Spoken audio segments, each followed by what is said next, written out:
Hey, my name is Leanna Bryan, and today I'm going to teach you about the quadratic formula with an example.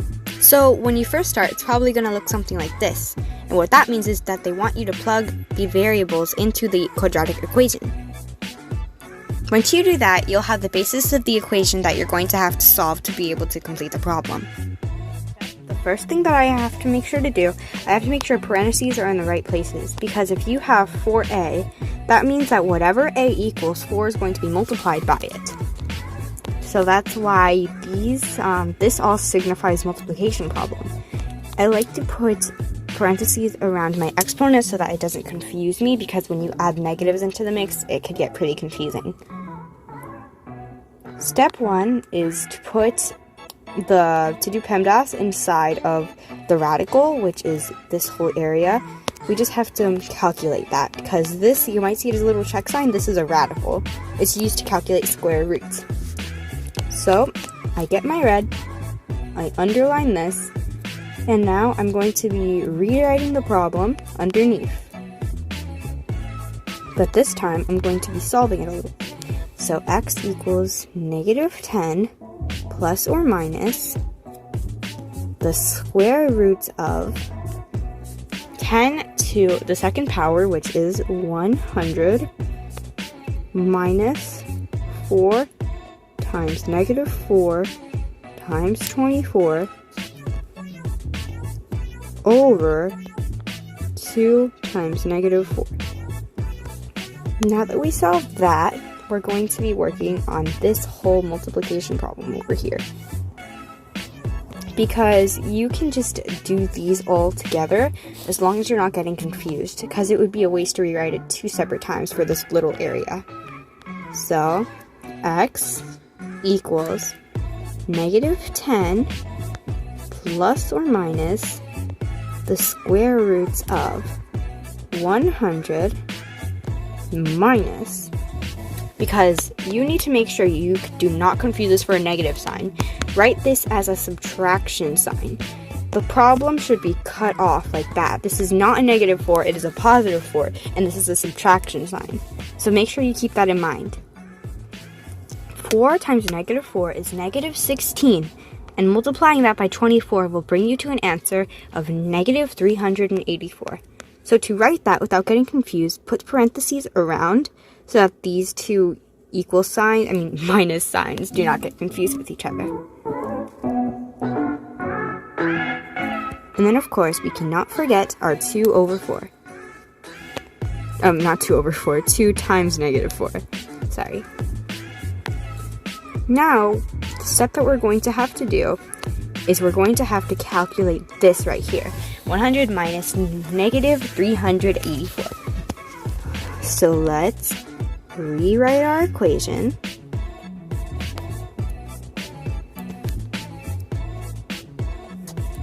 Then 100 minus negative 384, these two subtraction signs turn into a positive. So basically 100 plus 384, which is 484. So x equals negative 10 plus or minus the square root of 484 over 2 times negative 4. Now we have a simple square root to calculate. I like to use a calculator for this part. So rewriting the equation again, we have x equals negative 10 plus or minus. The square root is now getting removed because we are calculating it. And the square root of 484 is 22. See, that's a lot simpler now. Over 2 times negative 4. Now, since I am running out of space, I'm just going to make this a little smaller so we can keep working. Now, what we're going to have to do is we are going to have to solve this bottom half, because if you didn't know, this line signifies division. So I'm going to get this green color right here and rewrite this. X equals negative 10 plus or minus 22 divided by negative 8, because positive negative, 4 times 2, 8, negative 8. Now, this is when it could get a little bit tricky, because you see this little sign plus or minus? You can't really do that altogether. We're going to have to split this problem into 2 because of this plus or minus sign, because one of these has to be solved using plus and one of these has to be solved using minus. So let's rewrite these in the 2 different ways. The first way is x equals negative 10 plus 22 over negative 8. You cannot forget the over negative 8. And then the second equation is x equals negative 10 minus 22 over negative 8. So now, moving this aside, I'm going to have to solve both of these for 2 different answers. So, as shocking as it is, some equations have 2 different answers that are required. So the first thing to do here is negative 10 plus 22, which brings us to an answer of 12.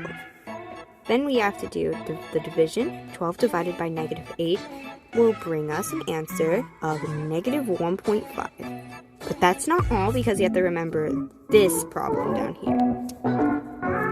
So this one is negative 10 minus 22, which is basically negative 10 plus negative 22. So that will bring us an answer of negative 32.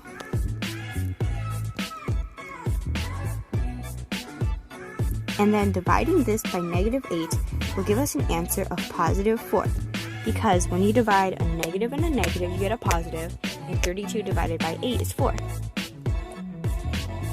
So, these are our 2 answers, 1.5 and 4. That's how you solve an example of the quadratic formula. I hope I was able to help you learn how to evaluate this formula, and good luck on your math journey.